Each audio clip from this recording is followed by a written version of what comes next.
మండలంలోని పలు గ్రామాల్లో ఇంకుడు గుంతలను కలెక్టర్ జితేష్ వి పాటిల్ ప్రారంభించారు.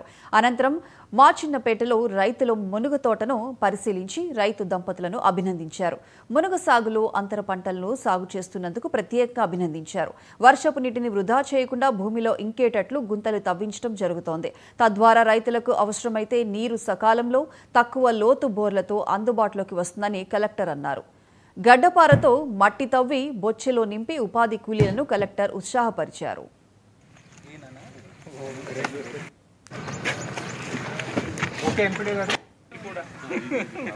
ఈ 1 ఎకర్ ఇక్కడ మునగ తోట ఏర్పాటు చేశారు. ఇప్పుడు ఫలితాలు మనం ఇక్కడ చూస్తున్నాము. దీంట్లో మొత్తం కృషి రైతులది ఉంది. మన చౌక్లీ గారికి, బాల్య గారికి చాలా చాలా శుభాకాంక్షలు. రైతులందరికీ మేము అదే విజ్ఞప్తి చేస్తున్నాము. ఉపాధి హామీ ద్వారా ఇది సరిగా ఏర్పాటు చేసే అవకాశం ఉంది. మీ పొలంలోనే ఈ పని చేయడానికి మన ఉపాధి హామీ వర్కర్స్కి జీతం లాగా వస్తుంది. మీకు ఉచితంగా ఈ పెట్టుబడి పెట్టాల్సిన ఏమీ అవసరం లేదు. ఒక 6 నెలల్లోనే ఇది వస్తుంది. ఇప్పుడు మన అగ్రికల్చర్ కాలేజ్ అశ్వరావుపేటలో కూడా డిసెంబర్లో పెట్టినవి ఇప్పుడు మే జూన్లో కాయలు కాస్తున్నాయి.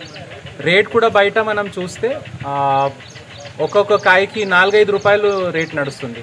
చాలామంది రైతులకి ఒక అపోహ ఏముందంటే ఎక్కువ పండిస్తే రేట్ పడిపోతుందని. అట్లాంటిది ఏమీ లేదు.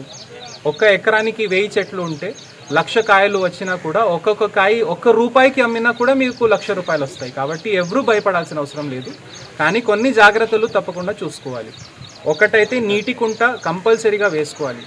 నీళ్లు నిల్వకుండా ఉండాలి మన పొలంలో. రెండోది దీనికి తప్పకుండా స్ప్రే చేయాలి.